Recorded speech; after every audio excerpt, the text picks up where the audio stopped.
gravadas por lá, certo?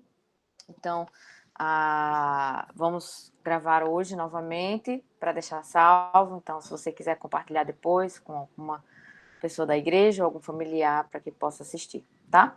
Então, pastor, esse é um curso de religiões e seitas que nós estamos fazendo, uma espécie de curso, né, com alguns convidados, para falar um pouco sobre as religiões, né, as diversas religiões e seitas que existem e como podemos usar, né, como podemos aprender para evangelizar pessoas que tenham essa condição.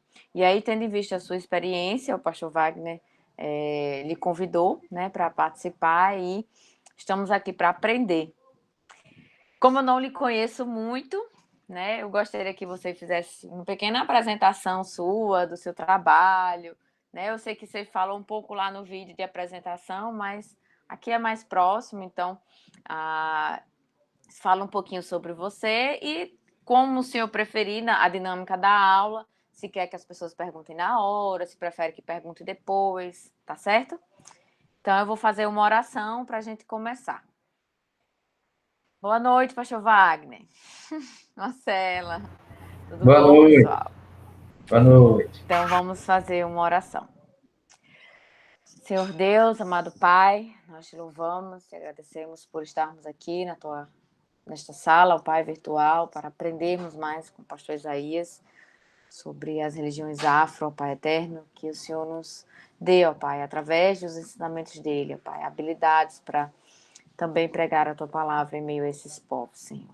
Nos dá sabedoria, abre as nossas mentes, nossos corações e usa o teu servo, Senhor, para nos ensinar. Fala, ó Pai, através dele e que possamos crescer juntos como Igreja do Senhor para cada vez mais propagar o teu evangelho, ó Pai eterno. Cuida de nós nessa noite, cuida daqueles que ainda não conseguiram chegar, ó Pai eterno, e daqueles que vão assistir depois, ó Pai. Também guarda seus corações e usa, Senhor, para o crescimento da tua igreja. É o que nós te oramos, te pedimos por esta noite, em nome do teu Filho amado Jesus. Amém. Então, pastor Isaías está com a palavra. Ok. Muito grato pelo convite, pela ocasião, pela oportunidade. Eu estou ficando, com certeza absoluta, velho mesmo. Eu não sei se eu conheço alguns dos irmãos que estão aí, não sei se já tive a oportunidade de conhecer algum pessoalmente, mas caso já nos encontramos, perdoe a falta de memória. Hoje eu aprendi uma coisa nova sobre isso. Um irmão me disse que isso é coisa da vaidade. Vaidade. A idade vai e a gente fica assim. Pastor Wagner, muito prazer e muito grato mais uma vez. É sempre um privilégio falar com o povo de Deus, conhecer um pouco mais da família que o Senhor nos inseriu. Então me sinto mesmo de verdade honrado por isso. O tema é interessante, é um tema que não me é estranho, mas eu não sou um especialista no tema, né? Eu tenho algumas experiências com essa questão, por ter vivido um pouco em África e também por hoje estudar numa universidade que tem um grande número de africanos e muitos professores adeptos das chamadas religiões de matriz africanas e tal. Mas eu não sou, nem de longe, um especialista. Hoje eu tive que reler várias coisas para poder assentar de novo algumas ideias para falar com os irmãos. Então, só para começar dizendo, vocês não estão diante de alguém que domina com profundidade essa questão. Mas eu creio que o que eu tenho para falar vai ser útil para os irmãos. O nome da irmã é Tatiane? Ok. A irmã Tatiane pediu para eu me apresentar um pouco, mas eu preferi começar me desculpando um pouco. Então agora deixa eu me apresentar. O meu nome é Isaías, eu sou natural aqui do Ceará mesmo, da cidade de Canindé. Acho que em termos de idolatria romana só perde para o Juazeiro, mas me criei na capital e aí adolescente me mudei para uma cidade da região metropolitana chamada Maracanaú que foi onde Cristo revelou-se para mim, por meio do seu Evangelho, se revelou como Ele é, poderoso para salvar, me salvou, me deu família, me deu ministério. Tive o prazer de trabalhar por 10 anos como missionário entre os surdos aqui do Ceará, e então, em 2008, o Senhor levou a mim e minha família para um país africano, em Cabo Verde, e passamos ali 4 anos, e depois de 4 anos, em 2012, retornamos aqui mesmo para o Ceará, para uma outra cidade, a cidade de Redenção. E o motivo de mudarmos para lá é porque nessa cidade de Redenção, na época do governo federal liderado pelo ex-presidente Lula, foi colocada ali nessa cidade uma universidade chamada Unilab. Não sei se os irmãos já ouviram. Mas a Unilab ela tem como alvo alcançar estudantes de todos os países lusófonos, né, os países que falam português. E de maneira mais específica, mais forte, os países africanos, que são 5 países em África que falam português. Então, já tendo experiência com a África, falando algum dialeto africano, o Senhor nos conduziu a morar e servir ali em Redenção, onde temos servido lá desde então, desde 2012. Temos estabelecido naquela região 2 congregações, uma delas fortemente africana, e depois de alguns anos ali, há mais ou menos 1 ano e meio atrás, nós precisamos regressar para a nossa cidade por questões de saúde.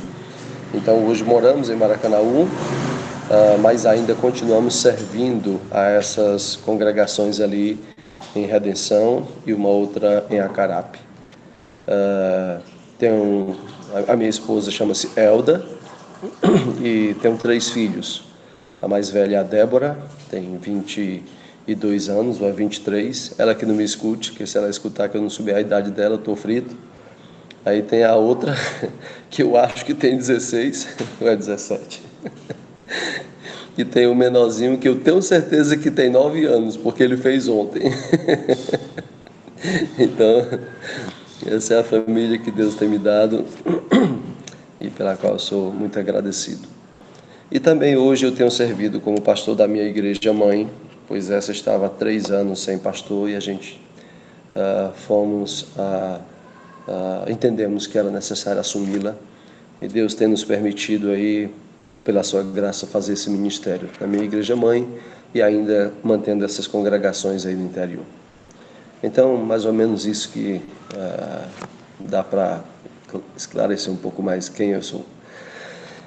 A irmã Tatiana também falou sobre como é que eu quero que a aula avance. Bom, para mim, quanto mais à vontade pudermos ficar, melhor. Menos nervoso eu fico, né? Como eu já falei, eu não domino bem as técnicas de informática e tal. Por esse motivo, não vou me arriscar a utilizar outras ferramentas. Então, vamos à moda antiga, vamos conversar sobre o tema. Eu vou apresentando o que eu posso falar, o que eu me preparei para falar, e os irmãos estejam à vontade para intervir, perguntar, e a gente tenta aí dessa forma e esperamos que assim seja proveitoso. Ok? Beleza, então. Pois vamos lá com isso. De maneira bem específica. Oi? Tem um chat, algumas pessoas gostam de conversar pelo chat. Se incomoda se eu interromper para ler a pergunta? Não, Tudo bem. sem problema, sem problema.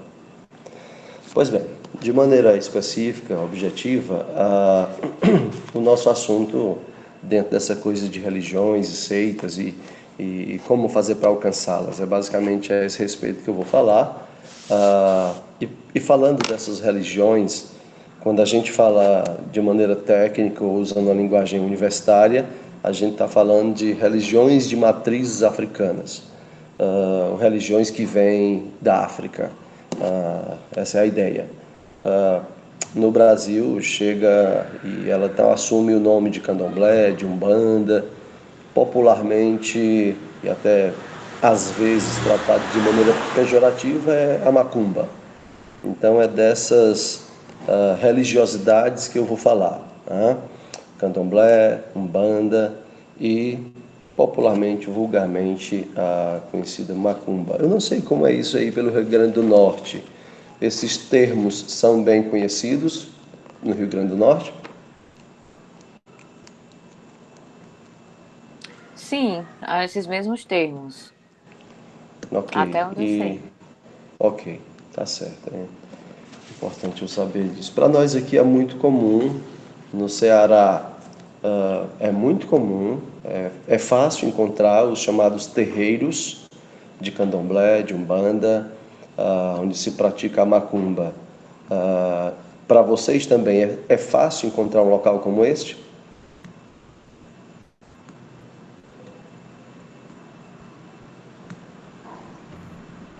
Aqui vai depender da região. Tem região que é mais fácil você encontrar, né?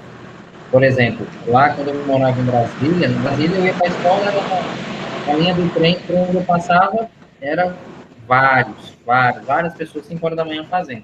Aqui você não vê isso com tanta frequência, mas tem uma cidade ou outra, né, em algum interior, alguma coisa do tipo assim, um local mais específico, até em Natal mesmo, que você ainda encontra, mas não é uma coisa massificada, assim, de uma forma bem geral. Ok, ok. E eu acho Pergunto até que isso. não é uma coisa muito exposta, né? Assim, geralmente eles Certo. fazem dentro de uma casa, mais reservado, ou então mais para como é que eu digo, para a região mais pobre da cidade, né? Quando é uma região Sim, mais de classe média alta, é mais fechado. Quando é sim, uma região mais popular, digamos assim, é um pouco ok. mais exposto, mas mesmo assim não tem tanta, pelo menos eu não percebo tanta aparência. Ok. Estou perguntando isso porque isso me dá um feedback também a respeito do que vocês sabem dos termos e tal, se é algo que vocês conhecem. Ah, aqui no Ceará, especialmente na região onde eu tenho trabalhado, isso tem aumentado, porque essa universidade, né, a Unilab, ela tem um apelo forte nesse aspecto, né? Há muitos professores totalmente adeptos disso, que levantam mesmo a bandeira dessas religiões como religiões que são estigmatizadas, perseguidas, destruídas, eliminadas da África, e esse discurso todo assim, não é? Então, isso tem feito isso ficar mais aparente na região. Ok, então vamos lá. Quando a gente fala dessas questões, nós estamos falando de panteões religiosos. É mais comum a gente ter conhecimento quando se fala de mitologias, panteões religiosos. Lembro-me bem que eu estudei a mitologia grega, da onde eu lembro, é a única coisa que eu estudei na escola, tá? Mas nós não, na minha época, nós não estudamos outro panteão além do panteão grego, dos deuses do Olimpo, Zeus, e seu filho Hércules, e por aí vai. Isso é um panteão religioso, é uma mitologia religiosa. E às vezes isso passa para nós, devido aos nossos filmes e desenhos animados, isso passa para nós uma certa inocência da questão, mas de fato e de verdade, houve uma época, não sei como é hoje, mas houve uma época onde isso eram realmente entidades que eram adoradas. Entidades que eram adoradas, tinham seus cultos e tudo mais. O candomblé e a umbanda remota também a um panteão religioso, a uma mitologia religiosa, só que africana, tá? E tem os seus deuses, assim como na mitologia, no panteão grego você tem Zeus, você tem Hércules, você tem Hermes, você tem Hades. No panteão ou mitologia africana você tem Oxalá, Olorum, Exu.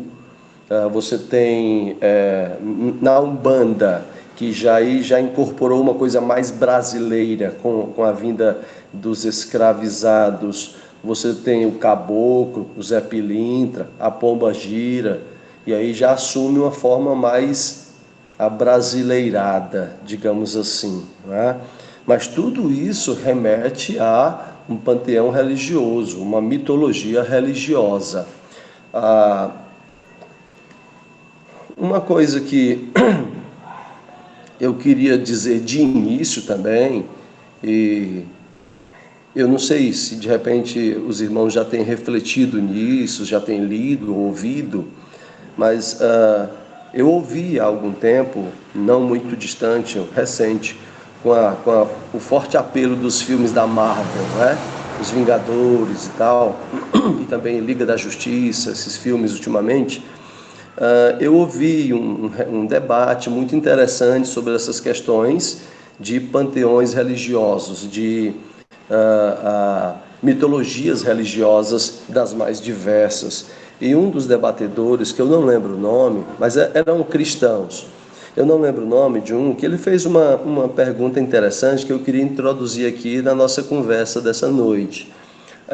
Ele fez uma pergunta assim: por que é que nós, e por favor, não façam a leitura que eu estou levantando a bandeira de defender qualquer coisa aqui, mas isso é reflexivo. Ele diz: por que é que nós cristãos temos um certo medo ou uma certa repulsa dessa coisa chamada mitologia ou panteão africano, das suas divindades,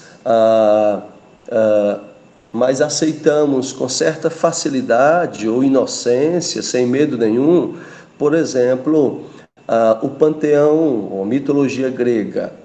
Nós assistimos filmes e desenhos do Hércules, que é uma espécie de Jesus grego. Né?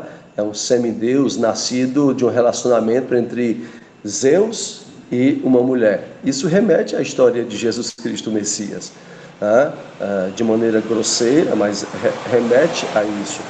Nós, por exemplo, não temos dificuldade, somos inocentes, ou não nos assusta, por exemplo, assistir a série Vikings, onde claramente se apresenta um panteão grego-nórdico, dos deuses dos vikings. Um deles é Thor, um dos personagens aí da Marvel.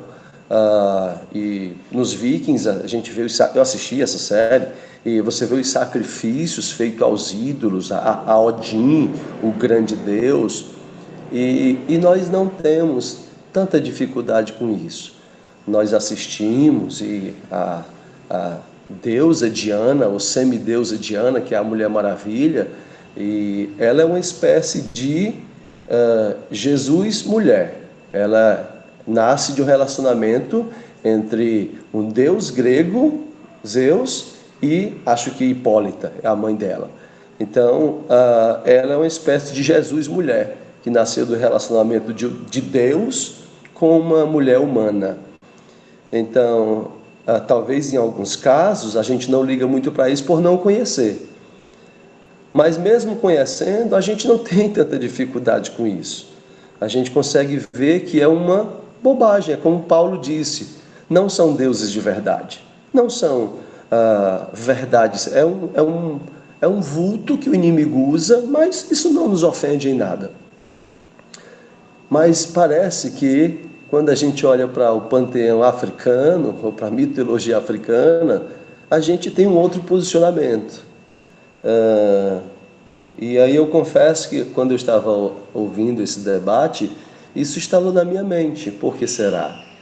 Porque é mais próximo de nós, a gente pode encontrar isso na nossa cidade, porque não tem na nossa cidade adoração aos deuses nórdicos, talvez por isso. Mas isso em mim, Isaías, que trabalho trabalho com africanos, eu nunca tinha pensado nisso. E há sim um aspecto reflexivo verdadeiro nisso, porque quer sejam deuses nórdicos ou africanos ou o panteão egípcio, que já é outro, todos eles não passam de fumaça, não passam de sombra. No entanto, nós temos alguma dificuldade extra com o panteão, com a mitologia africana. E é possível que seja, historicamente falando, é possível que tenha sido por algo que nos foi ensinado aos nossos antepassados, algo do tipo,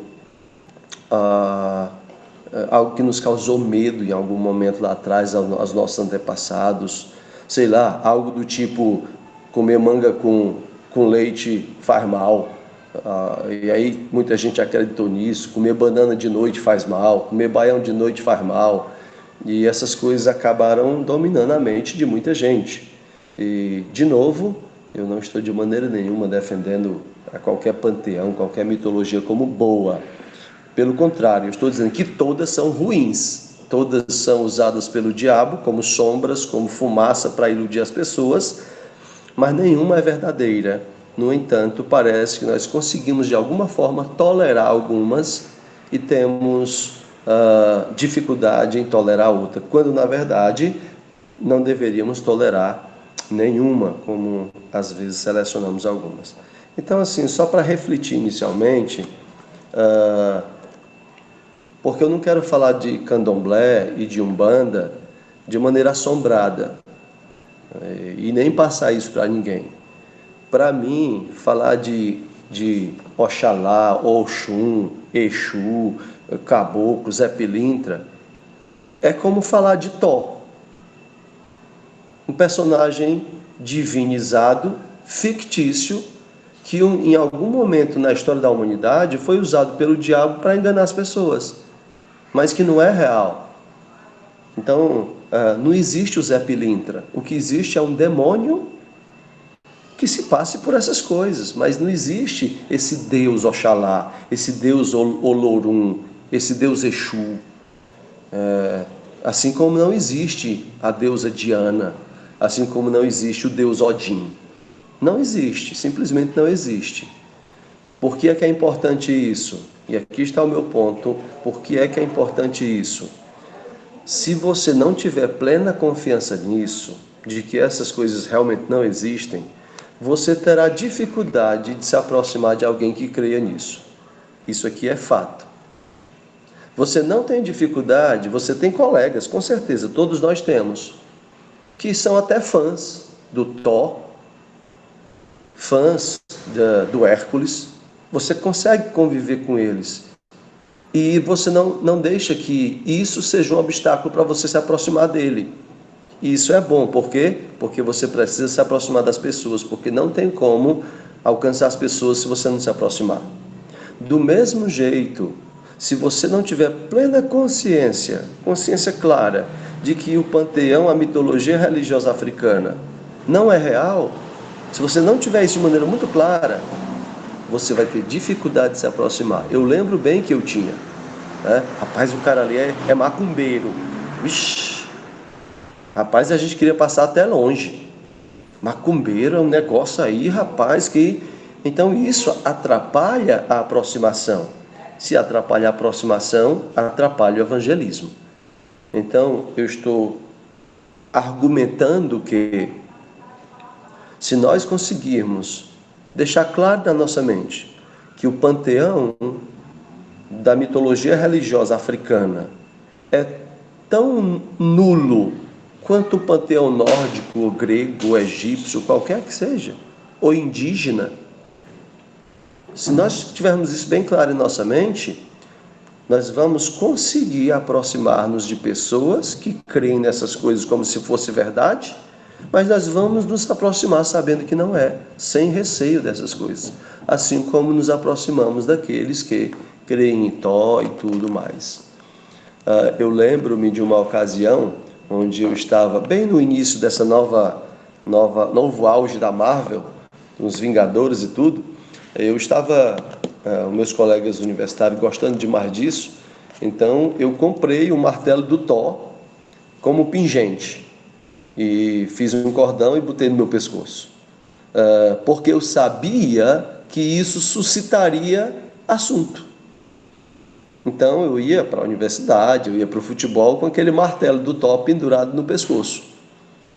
E nenhum crente se escandalizou por isso, pelo menos até onde eu sei, ninguém me disse. Mas eu ia com isso porque eu sabia, isso aqui vai suscitar diálogos e assuntos. E eu evangelizei pessoas, até pessoas que eu nunca conhecia. Eu estava no shopping uma vez, com esse martelo do Thor no pescoço, e isso suscitou uma oportunidade de pregar o evangelho para um jovem que é fã do Thor. Agora, já imaginou eu, um pastor, com um símbolo da Umbanda pendurado no pescoço? Seria bem estranho, bem esquisito.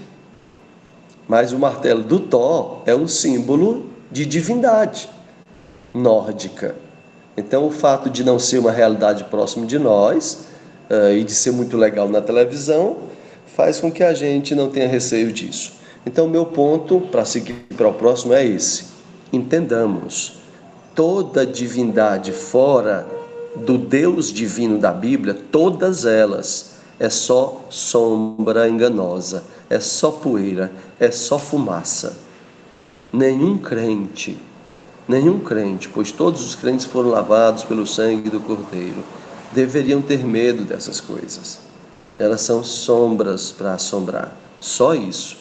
Se você tem acesso a pessoas que creem nessas coisas, encare-as do mesmo jeito que você encara alguém que é fã do Thor, do Hulk, da Mulher Maravilha. Ou seja, os seus ídolos e deuses são enganações. O que nós precisamos fazer como seguidores do Deus único e verdadeiro é aproximar-nos dessas pessoas sem receio, sem dificuldades. É o meu ponto aqui. Deixa eu ver o que mais. Pastor, Oi, à tem uma vontade. pergunta aqui no chat que, assim, essas religiões, elas são consideradas cristãs para o IBGE? Eu não consultei, mas eu vou dar a minha opinião. É possível que sim. Por quê? E é justamente o que eu ia falar agora. Eu botei os olhos em cima do meu ponto aqui. Porque elas são sincréticas. Ou seja, elas são um misto de religiões. E dentro desse misto está também o cristianismo. Por exemplo, você vai encontrar, normalmente nessas religiões de Candomblé e Umbanda, você vai ter pessoas que também são adeptos do espiritismo e do catolicismo. Logo, se identificam com o cristianismo. Se identificam de maneira muito clara. Eles dizem, não, eu sou cristão, católico e tal, só que também sou isso. Então, é muito possível e até provável que sim, que o IBGE também conte isso como cristianismo. Até porque o IBGE vai colocar o que a pessoa disser, né? Se ela disser que é, ele vai colocar isso. E quem colocar, vai colocar que é cristão baseado nesse sincretismo. E mais, dentro desse ponto, hoje, olha que triste o que eu vou dizer, mas é verdade, e os crentes sabem disso, vocês sabem disso. Hoje não é só mais o católico que se identifica com o candomblé. Na prática, o neopentecostalismo, a teologia da prosperidade, que se diz evangélica, se identifica muito com as práticas do candomblé e da Umbanda. Você tem aí reunião do sal grosso em igrejas ditas evangélicas. Sal grosso é uma das substâncias usadas nos terreiros para espantar maus espíritos. Você tem culto do banho não sei do que. Isso são práticas do candomblé e da Umbanda. Banhos de purificação. Então, estamos indo numa direção onde o sincretismo, que um dia foi mais africano, depois veio e invadiu o catolicismo, espiritismo, e hoje entra dentro do grupo dos evangélicos. Para vergonha nossa até, embora nós não tenhamos culpa, mas quer queiramos, quer não, a gente se identifica com esse termo. E se chegar num ponto onde o IBGE identifica um sincretismo religioso que envolva o candomblé, daqui a pouco o mundo evangélico também será. Então é lamentável. Seu microfone está fechado. Você falou? Eu estou dando um recado para o William lá na sala. Tá certo. Ok? Então, nós estamos falando sim de religiões que vêm de África há muito tempo. Mas aqui é outro ponto. O que nós temos no Brasil como candomblé e como umbanda ou macumba, não é exatamente o que veio de África, ok? É como, por exemplo, a capoeira. A capoeira, esse esporte misturado com religiosidade, ela tem sua origem em África. Mas quando ela chega no Brasil, ela sofre profundas mudanças. É tanto que existe a capoeira Angola, que é mais africana, que é mais uma dança. E a capoeira Brasil é algo que pode ser usado mesmo para luta. É uma arte marcial. Então, o candomblé e a umbanda também sofrem isso. Não estou dizendo que o que tinha lá era melhor, era bom. Não, era religioso. Mas não é isso que nós temos no Brasil. Não se identifica, não é a mesma coisa, tá certo? O que você conhece como candomblé, esses rituais por exemplo, eu tive uma pessoa na minha igreja que era dono de um terreiro de candomblé. Então eu tive a oportunidade de conhecer um bocado de coisa assim. Então, essa coisa de se cortar, de se lançar em cima de um monte de caco de vidro, como esse senhor se jogava, essa é uma coisa mais abrasileirada. Por isso os nomes caboclos, pilintra, tranca-rua, pombagira, isso já é uma coisa já abrasileirada. Não é exatamente isso que veio de África, embora sim, seja a matriz, seja a origem, seja do povo escravizado que veio do continente africano, ok? Pois bem,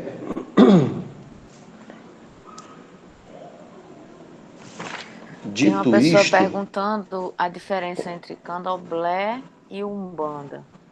ok, ah, o candomblé, ela é uma coisa que consegue, do que eu compreendo, do que eu pesquisei, o candomblé, ela é como se fosse a capoeira Angola. É a religião mais que preserva mais as suas origens africanas. A Umbanda é uma que tornou-se mais abrasileirada. É tanto que os deuses do candomblé têm esses nomes diferentes, é Oxalá, Olorum, Exu, Orixá, esses nomes assim. Os deuses da Umbanda não, já são termos mais brasileiros, é caboclos, é pilintra, tranca-rua, pombagira, Maria Padilha. Então, o candomblé preserva mais as suas origens.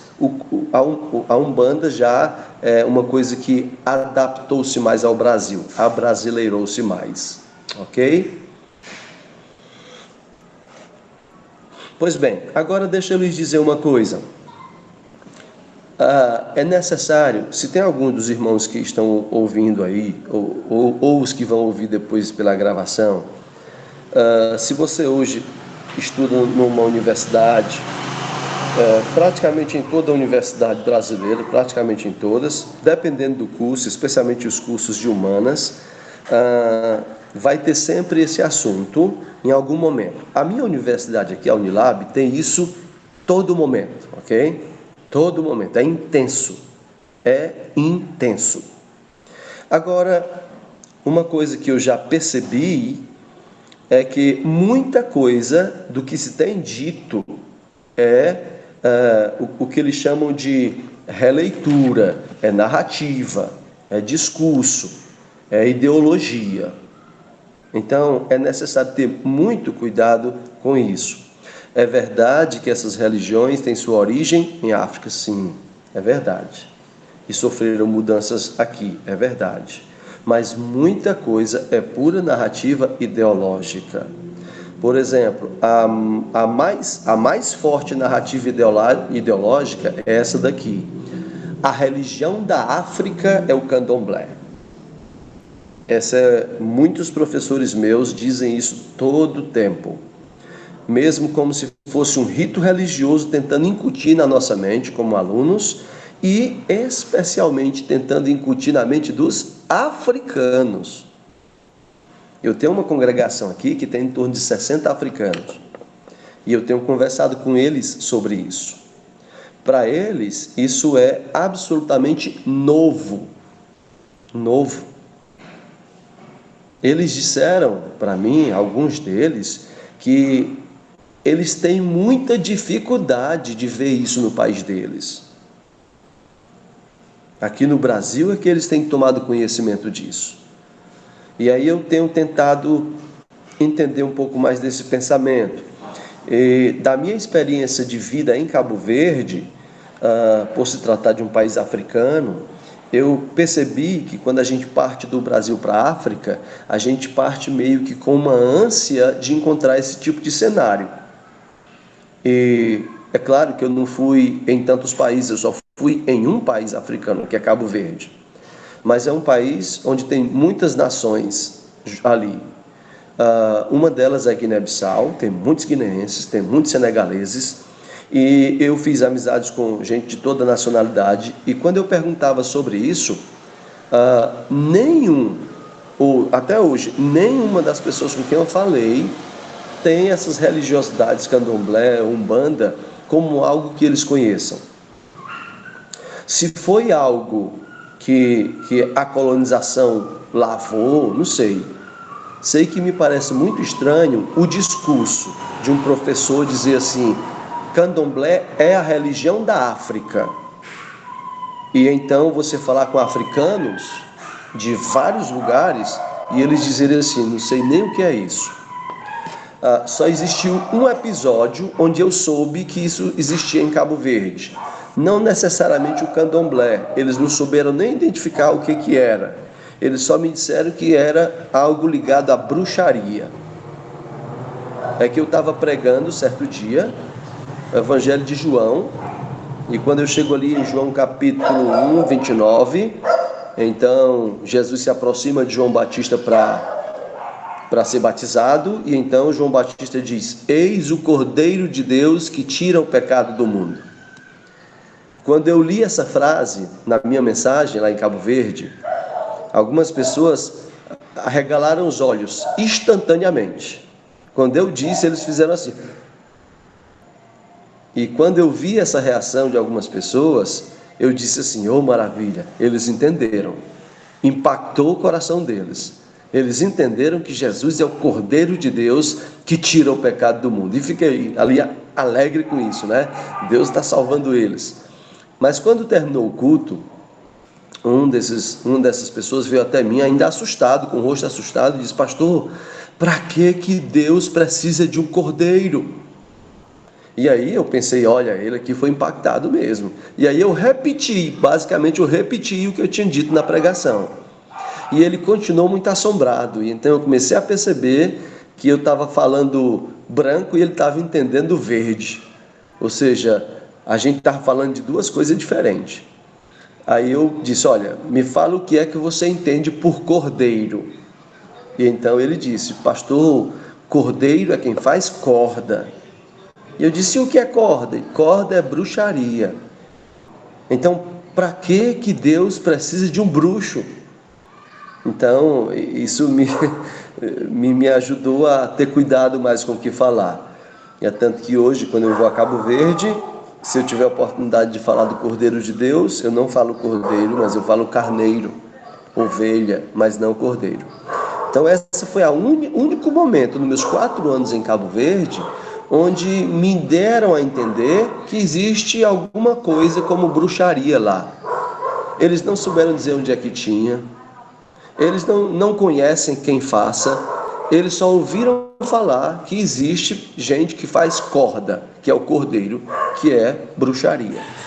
Então, assim, se você estuda numa universidade e você ouve isso, cuidado, porque pode ser só narrativa discursiva, só ideologia. Os africanos com quem eu convivo, eles não têm conhecimento dessas coisas, o que me indica que no seu país não é comum.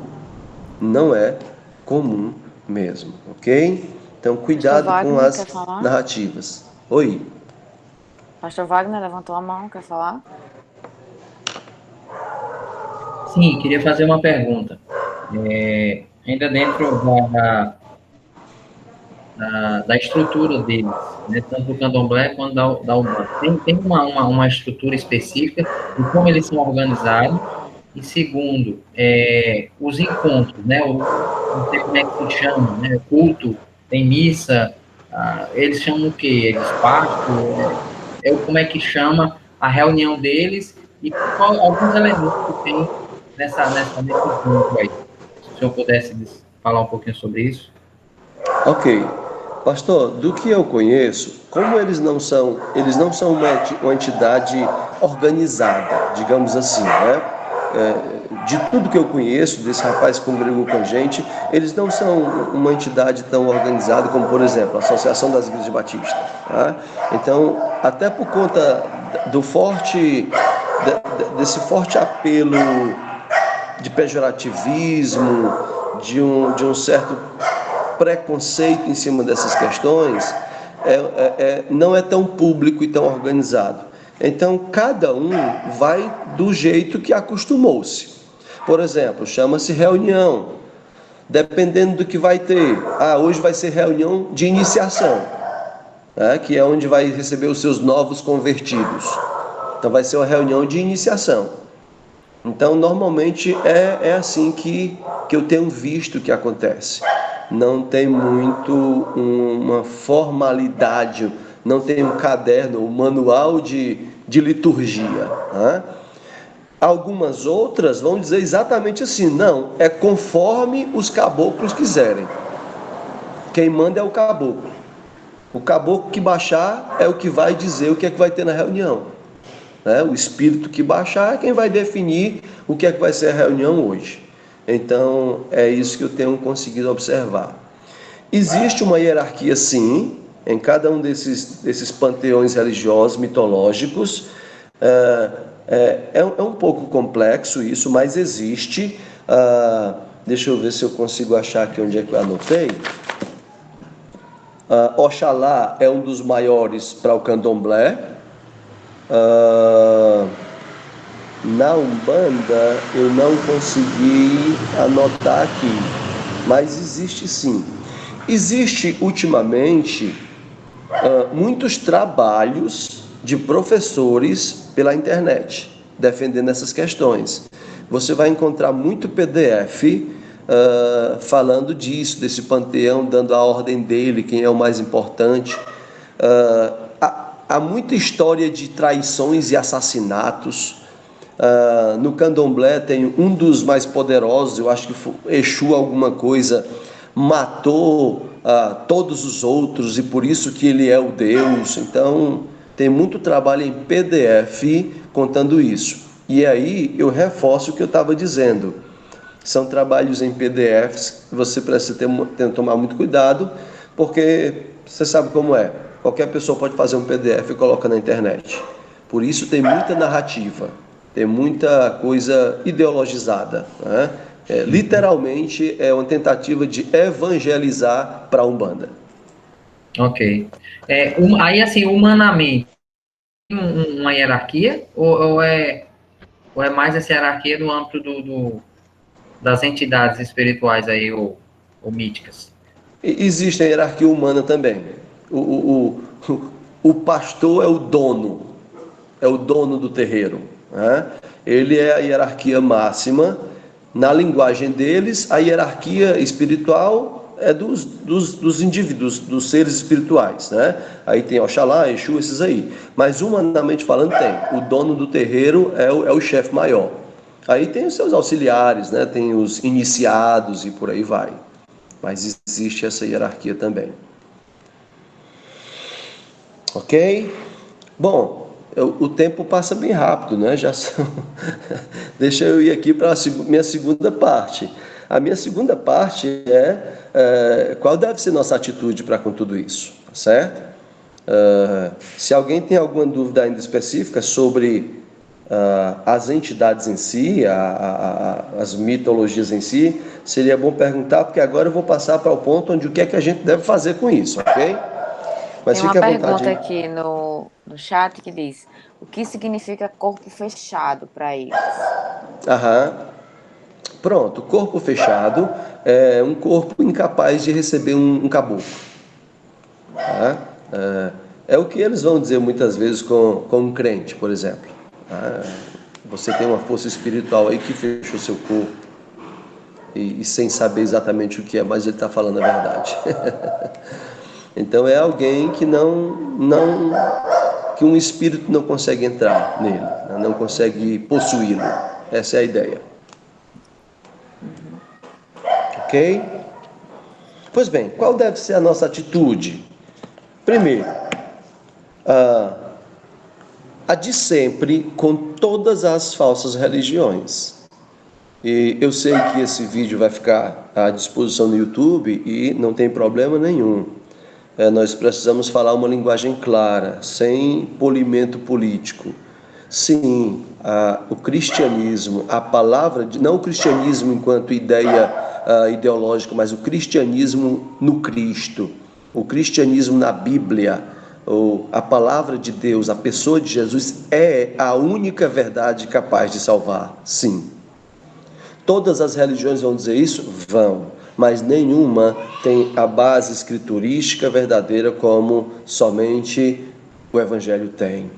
Só o Evangelho diz: eu sou o caminho, a verdade e a vida, e ninguém vem ao Pai senão por mim. Só o Evangelho diz: Pai, santifica-os na verdade, a tua palavra é a verdade. Então, sim, a fé cristã, a fé no Cristo, a fé no Evangelho de Cristo, no Evangelho de Deus, é sim a única saída. Quando olharmos para algum colega, conhecido, vizinho ou mesmo estranho, mas que vive nessa religiosidade do candomblé, da umbanda, da macumba, não perca isso de vista. Como eu disse no início, cuidado para não achar o que é normal, o panteísmo grego, não me afeta em nada, mas eu tenho medo da macumba. Não. Temos que ter a mesma atitude de sincero amor evangelístico. Essa é a primeira coisa. Essa é a primeira coisa. Me parece que alguém fez uma pergunta aí. É isso? Tem uma... Na verdade, tem duas. Uma dentro desse contexto que o senhor já está falando, que é como os africanos reagem quando alguém tenta evangelizá-los. E a outra é: a capoeira é compatível com o cristianismo, as músicas, histórias, etc. Certo. Evangelizar um africano,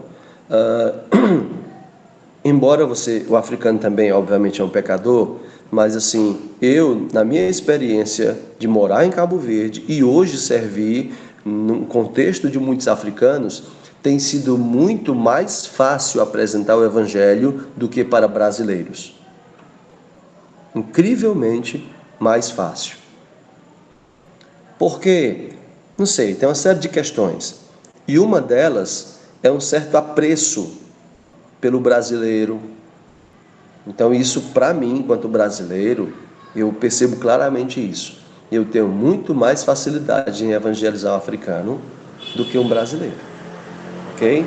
Sobre a segunda pergunta, se a capoeira é compatível com o cristianismo, é isso? Ok. Existe um movimento hoje que faz uma divisão disso.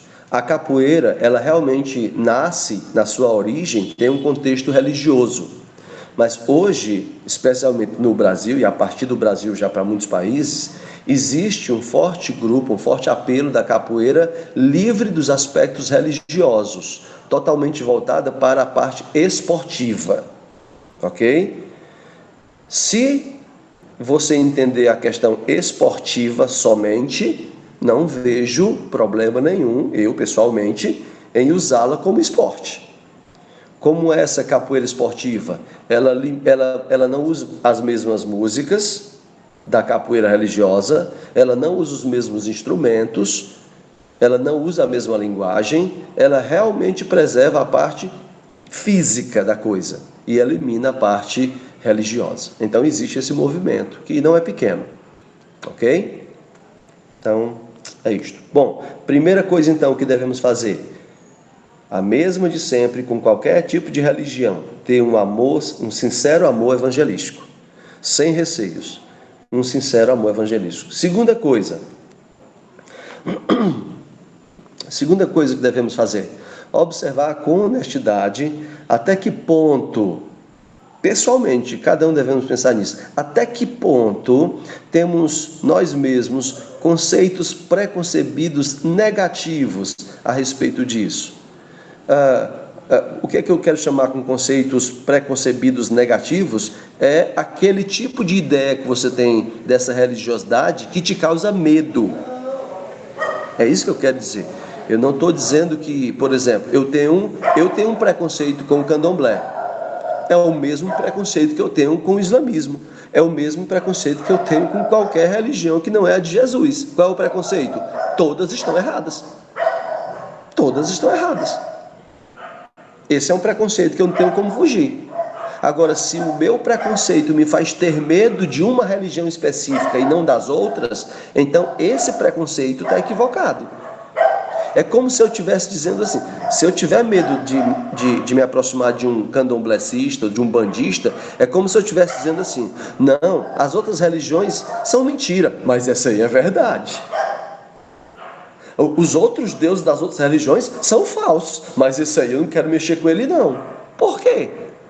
Você está admitindo por acaso que esses deuses, Oxum, Exu, Caboclo, Zé Pilintra, que eles são verdade? Então esse preconceito está errado. Você precisa atualizar sua mente com os óculos das Escrituras. Todas as religiões fora de Deus estão erradas. Então não tenha medo de se aproximar de alguém que é do candomblé. Ok? Como eu já falei, você não tem problema nenhum com o Deus Odin, com o Deus Thor, com o Zeus, Hércules, mas aí você morre de medo do Zé Pilintra? Que é isso?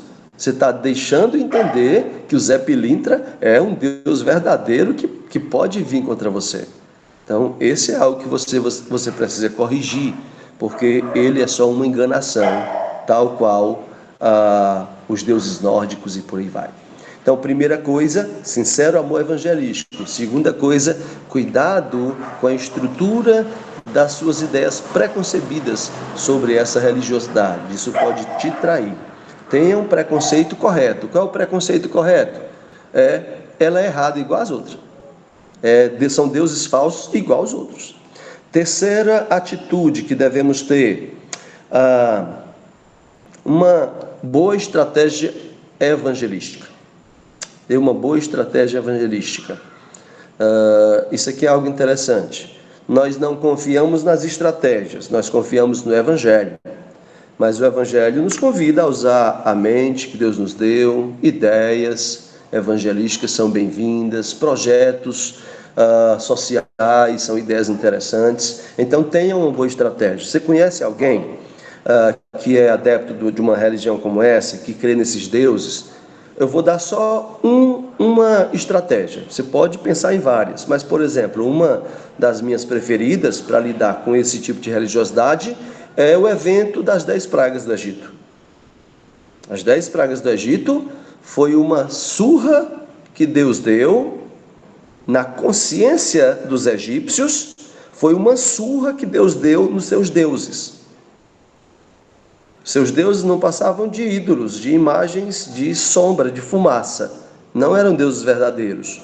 Mas na mente dos egípcios eram. Assim como na mente de um candomblessista, os seus deuses são verdadeiros. Então Deus foi lá com as pragas do Egito e desmoralizou, mostrando na mente dos egípcios que os seus deuses nada eram. Então cada uma das 10 pragas tinha como objetivo isso.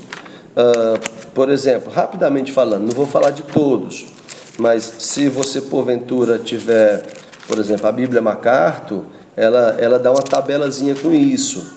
Por exemplo, a primeira praga, né? O Nilo se transformou em sangue.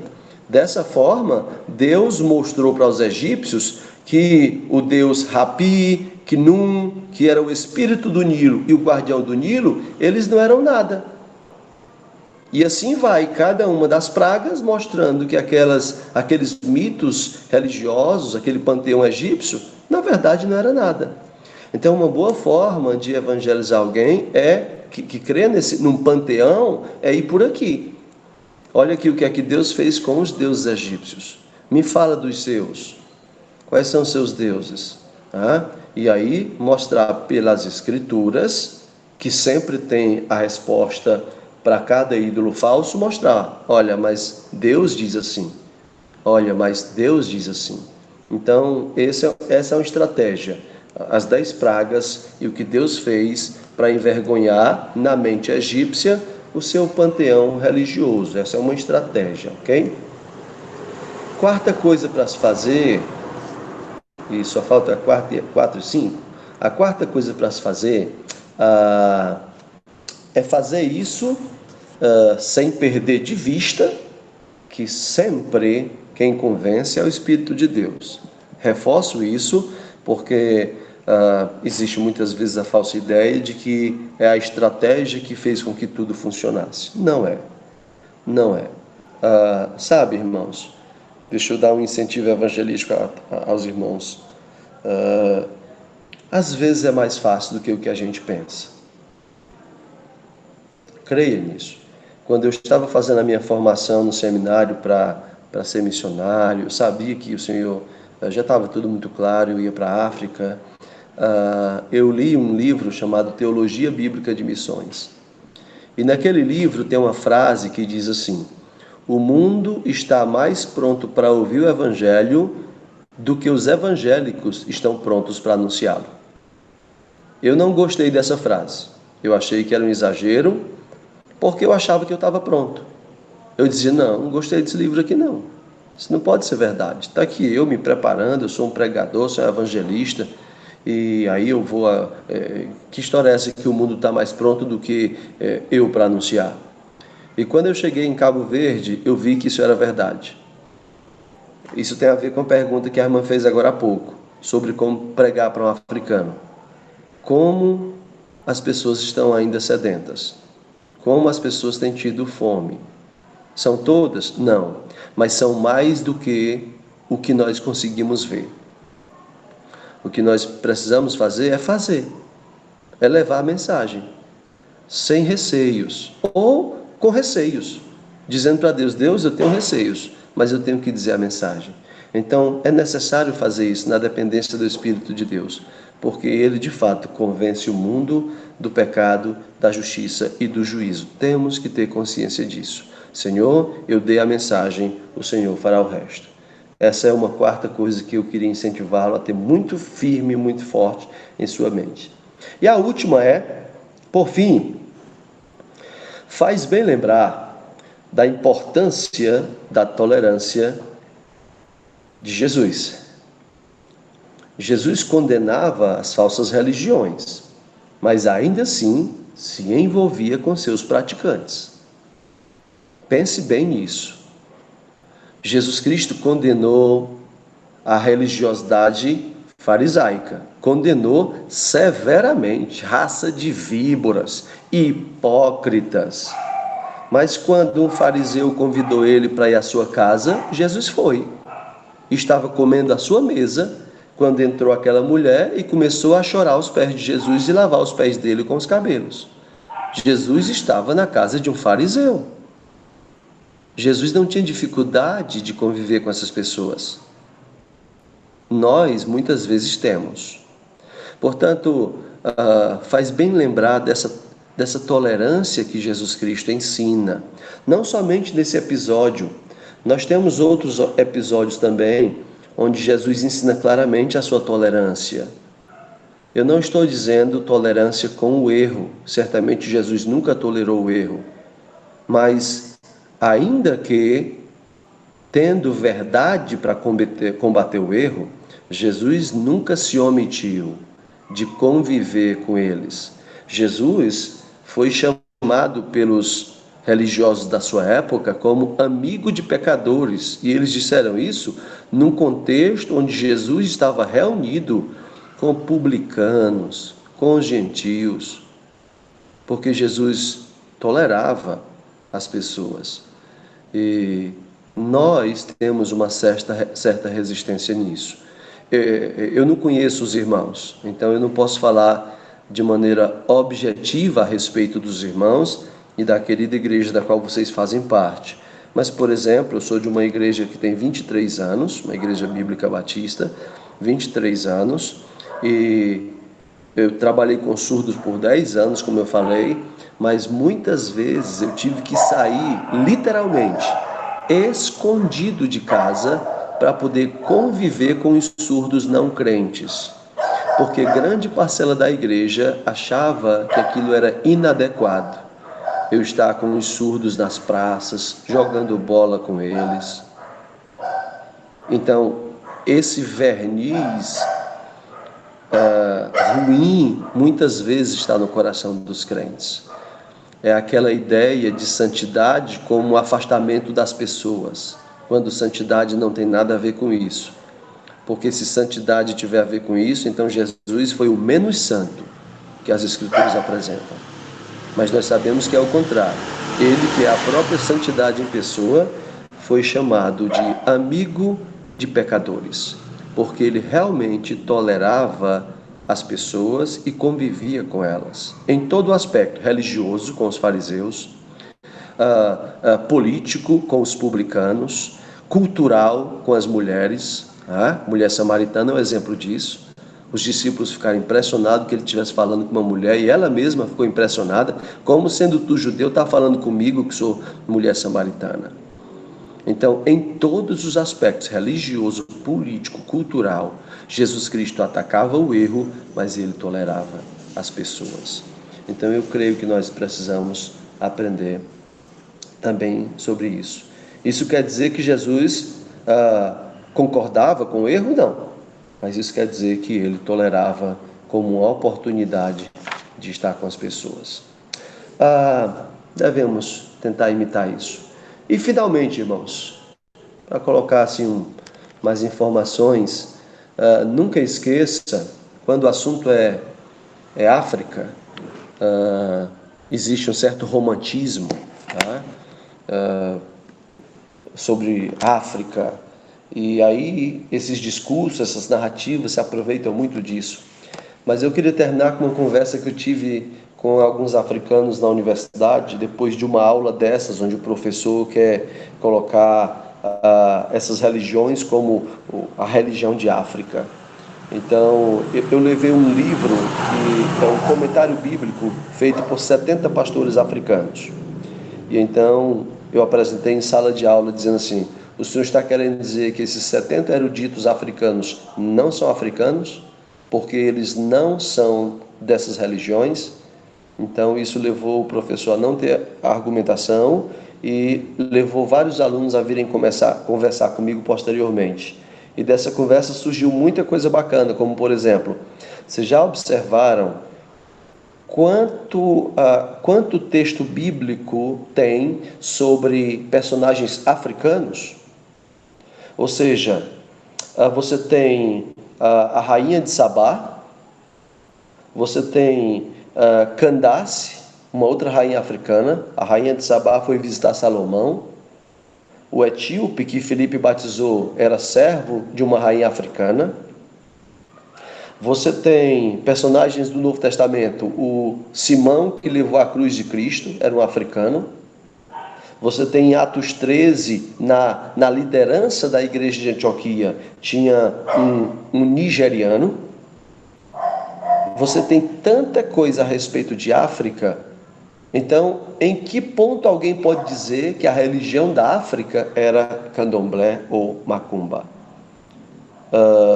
Muitos estudiosos definem a religião na África da seguinte maneira: a religião predominante em toda a África são as religiões de base abraâmica. São elas judaísmo, islamismo, pelo filho Ismael, e cristianismo.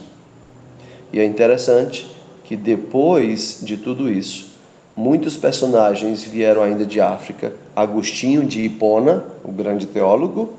Hipona fica num país africano, e por aí vai muitos outros. Ou seja, muito cuidado com os discursos e as narrativas a respeito de África. Há muito engano nesse sentido. Eu acho que eu posso terminar por aqui. Termino com essa fala. O Novo Testamento inaugura uma pausa clara de tolerância. Vejam o caso dos falsos profetas. Quantos já não teriam sido apedrejados em nossos dias, se nós não estivéssemos vivendo uma pausa tolerante de Deus? Mas é só uma pausa, pois o juízo final virá e é certo. Então, se tivéssemos na antiga aliança, certamente essas religiosidades seriam perseguidas e mortas e por aí vai, como foram os profetas de Baal. Mas nós estamos dentro dessa pausa de tolerância. E se não fosse o tal do homem que fez a profecia aí do dia 30 de março, que eu imagino que alguns dos irmãos estejam a par, o miserável já tinha sido apedrejado até o pó. Mas sejamos então tolerantes. Não com tolerância com a aceitação do erro, mas como oportunidade de conviver com o errado, na esperança de poder ensiná-lo o que é certo. Eu me dou por satisfeito, me perdoem se eu não consigo ser tão profundo, mas eu espero que tenha sido útil para os irmãos, porque para mim foi. Muito obrigado. Nós temos aí Marcela e Vanessa com a mão levantada. Acho que talvez tenham perguntas. Marcela?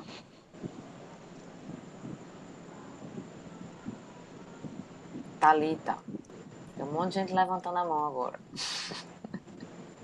Socorro. Marcela, quer perguntar alguma coisa? Eu vou perguntar enquanto ela está colocando. Primeiro eu vou colocar uns comentários aqui do chat, certo? Tá. Oi, Marcela. Ah, foi sem querer que eu levantei a mãozinha. Tá bom. Marcela é missionária da Maranata? É, Isso sim. mesmo, pastor Isaías. Ok, eu vi agora a foto. Prazer. Prazer ouvir. Legal. Você congrega também nessa igreja? Isso mesmo. Ah, que bênção. Perdoe, eu devo ter perdido isso em algum momento. Tudo bem. Vitor colocou assim, 1 Coríntios 20:20. Antes digo que as coisas que os gentios sacrificam, as sacrificam aos demônios, não a Deus. E não quero que sejais participantes com o demônio. Seriam os deuses apenas falsos, ou mediante o texto é possível inferir e entender que tais deuses das religiões de matriz africana, apesar de falsos, são demônios? E entendendo isso, não vê de fato ter certa relação sobrenatural ali e, por consequência, um local de profunda opressão que os participantes estariam aprisionados? Sim. Para mim, esses indivíduos, enquanto deuses não existem, eu creio que as Escrituras nos dão margem para isso. Então, o que é que acontece ali? São possessões demoníacas mesmo. Possessões demoníacas. Agora, talvez a nossa leitura dessa questão, e eu creio que é equivocada, é que é assim. Por exemplo, vamos supor, testemunha de Jeová. Tá? Testemunha de Jeová. O que é que leva um líder dos testemunhos de Jeová a ensinar que Jesus Cristo não é Deus? Não é um demônio também? É um demônio. Todos aqueles que não ensinam o Evangelho e ensinam o erro são guiados por demônios. O problema é que a nossa leitura, muitas vezes, é que demônio tem mais a ver com barulho, com gritaria, com escândalo. E é por isso que muitas vezes a gente aceita o erro. Porque esse tipo de erro, o erro adventista, por exemplo, o ensino adventista é ensino de demônios. Porque faz um misto bonito, quase é o evangelho. O veneno é bem pouquinho no meio do ensino adventista, mas é ensino de demônio.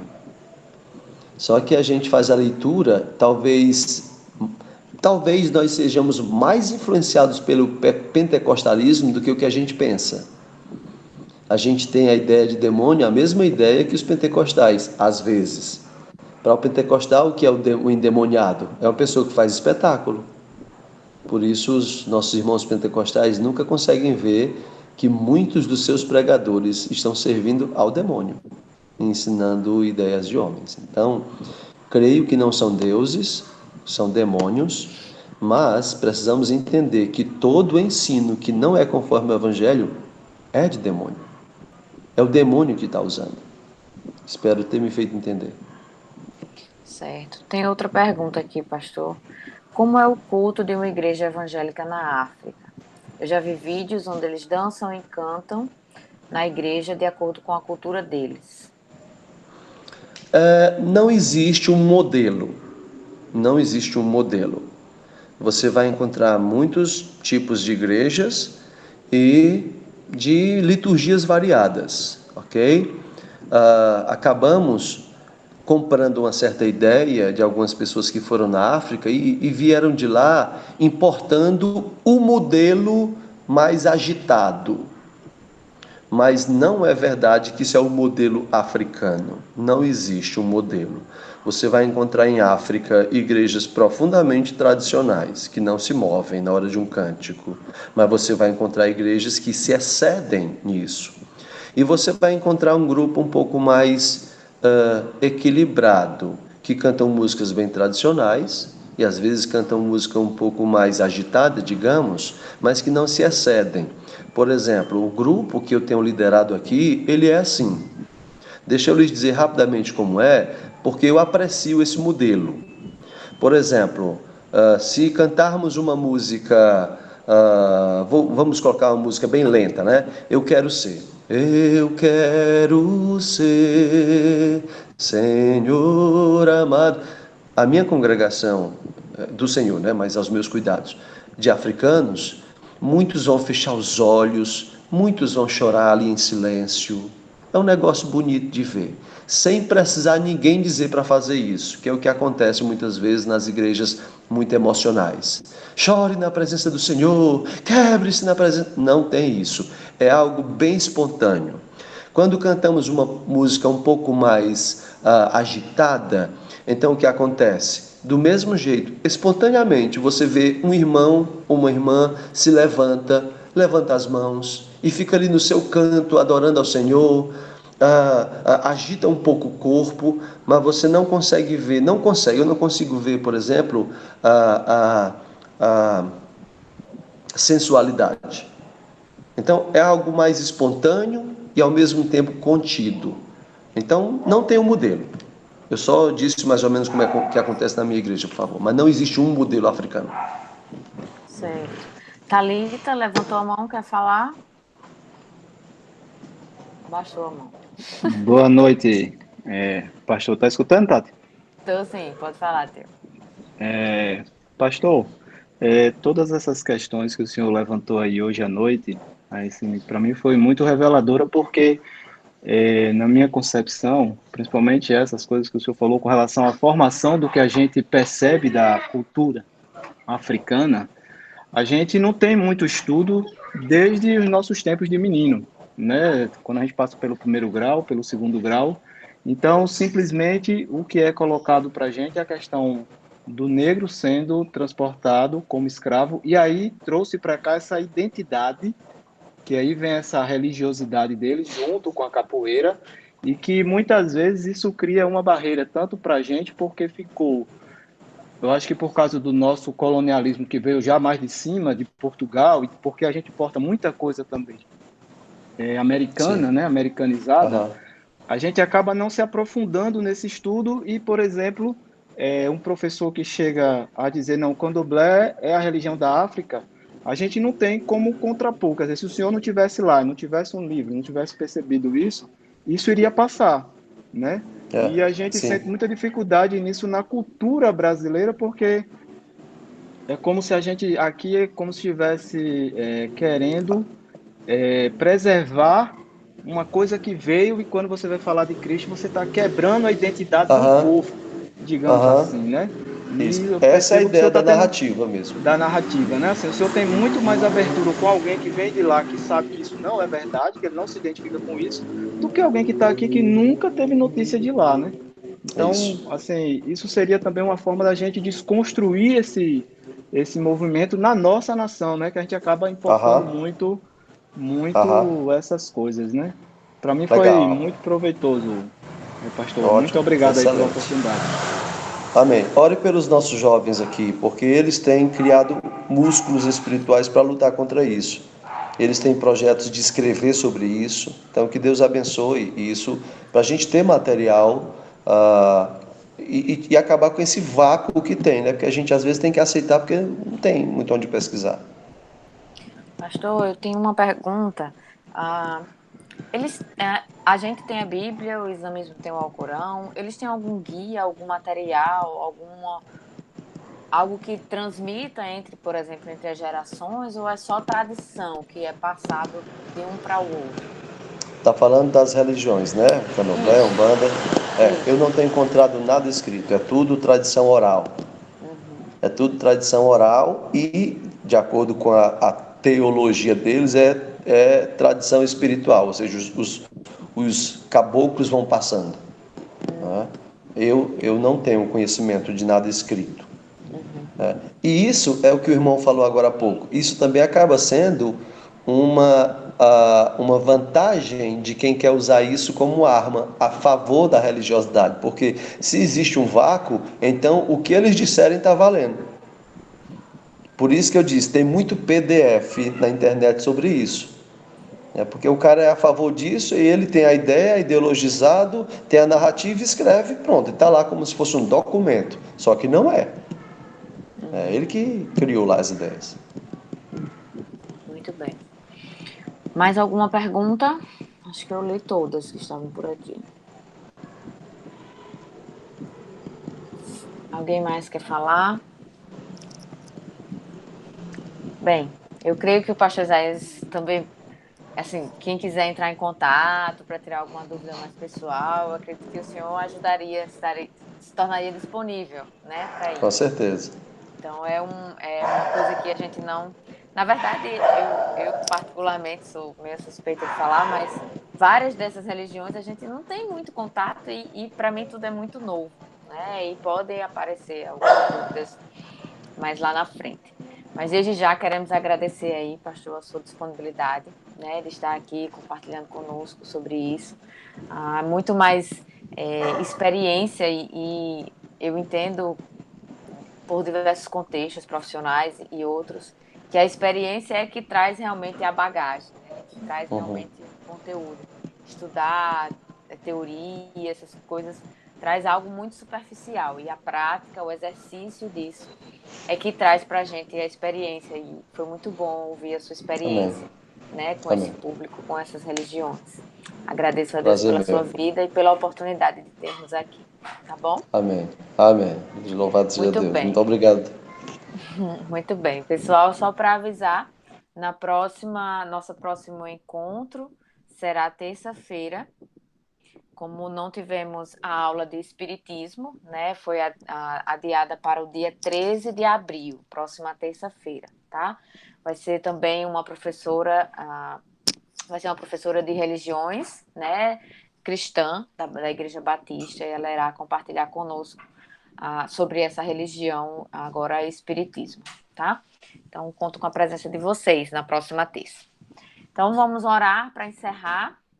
Dona Rilá, pode fazer essa oração para a gente encerrar esse momento, orar pela vida do pastor Isaías, pelos seus trabalhos, por esses jovens, como ele colocou, né, que estão à disposição aí, se preparando para escrever mais sobre isso. E pela vida dos irmãos aqui que assistiram, que vão assistir, que possamos usar esse conhecimento, quebrar, né, essa barreira aí que a gente tem ou possa ter, né, para enfrentar pessoas, enfrentar não, né, mas lidar com pessoas dessas religiões. Dona Rilá, consegue? Tati, Oi. eu posso dar um pequeno testemunho bem sucinto a respeito de contato que eu tive na universidade com amigos africanos? Pode. A gente costuma, meio que de modo preconceituoso, achar que africano é tudo macumbeiro, né? E por causa daquelas crenças de cabelo trançado das meninas ou dos meninos, o modo de se vestir e tudo, mas o contato que eu tive com o pessoal africano, todo mundo é muito tranquilo, a gente não vê aquela macumba escancarada, Se você chega para falar de Jesus, eles recebem numa boa, você não se sente rejeitada. E eu tive a oportunidade de levar 3 amigos africanos para a igreja, em especial para apresentações de Natal, das cantatas da gente. 2 se converteram, e um deles, logo depois, teve a oportunidade de estudar na França, que ele queria muito uma oportunidade lá, e hoje eu descobri recentemente que ele é pastor de uma igreja lá. Ele me contou depois que ele foi criado com os preceitos da igreja católica, mas sempre achou um vazio muito grande na vida dele, e depois que eu chamei ele para a nossa igreja, ele começou a estudar mais da Bíblia, se converteu, e ele é pastor de uma igreja batista na França, em especial com foco para jovens, tem até canal no YouTube. Então, assim, eles são realmente abertos, eles têm sede da palavra, né? E as oportunidades que eu tive com os africanos foi bem tranquila. Eu não sei o pastor Isaías, como é o contato dele lá, ou a gente mesmo da igreja aqui, mas eu particularmente tive esse contato bem positivo com eles. Por exemplo. Se você encontrar um africano, eu ouso dizer que qualquer africano, e você facilmente pode falar com ele, e ele vai te dar atenção. Se porventura um africano não te der atenção, é porque infelizmente ele já foi contaminado pela má educação de muitos brasileiros. Estou dizendo isso com conhecimento de causa. Sim, eles são extremamente atenciosos. Muitos africanos me disseram assim, pastor, eu pensei que os brasileiros fossem mais educados. Eu já deixei de dar bom dia e boa tarde, porque eles não respondem. Porque para o africano, se ele passar por você quantas vezes for, ele vai dizer olá, bom dia, boa tarde. E os brasileiros já não são mais assim. E muitos africanos estão abandonando esse costume aqui no Brasil por culpa dos brasileiros. Estou falando, não é achismo, vários irmãos e colegas africanos me disseram isso, o que é triste, né? Mas se você encontrar um africano, não se arreceie, dizer, olá, bom dia, tudo bem? Pronto, você já tem um diálogo aberto. Pode orar, minha. Certo. Oremos, então. Senhor, nosso Deus, nosso Pai, nós queremos te agradecer, Senhor, por esse momento que nós tivemos aqui, Senhor, juntos, aprendendo mais, Senhor, sobre os africanos, ó Pai, suas particularidades, Senhor, sua espiritualidade. E nós queremos, ó Pai, pedir a tua bênção sobre esse país, porque sabemos, ó Senhor, que tem tanta maldade, tantas religiões falsas, Senhor, querendo ganhá-los para ti, e eles não conhecem o Deus verdadeiro, Senhor, com quem possam chorar, a quem possam se entregar, a quem possam clamar ao Deus verdadeiro, e nós, Senhor, conhecendo esse Deus verdadeiro, muitas vezes ficamos calados, Senhor.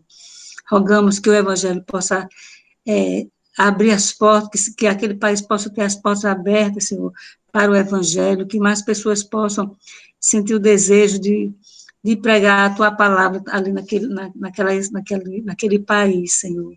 Tem misericórdia deles, Senhor. É incrível como um país tão antigo, Senhor, é tão atrasado, Senhor, para conhecer a tua palavra, Senhor. Mas rogamos que o Senhor possa abençoar os crentes de lá, Senhor, para que eles possam ser fervorosos, que possam, Senhor, transmitir, Pai, o Evangelho a outros ali, que tu possas guardá-los, Senhor, dessa perseguição que nós sabemos que há, Senhor. Pedimos pela vida do nosso irmão, o pastor Isaías, que o Senhor possa capacitá-lo cada vez mais para esse ministério, e que tu possas abençoar esses jovens que também estão querendo desenvolver, Senhor, esse ministério, Pai, que tu possas abençoá-los, Senhor, que possamos fazer, Senhor, como Paulo, que o importante é ganhá-los para Cristo, ser forte, ser fraco, como for, mas para transmitir a tua palavra, Senhor. Abençoa, Senhor, a gente que ouviu, que nós possamos, Senhor, ter um coração mais inclinado a fazer a tua vontade e a propagar a tua palavra, Senhor.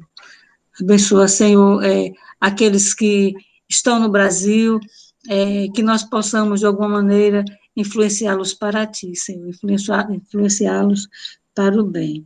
Abençoa a nossa igreja, que nós possamos crescer, Senhor, no desejo de querer falar de ti cada vez mais, Senhor.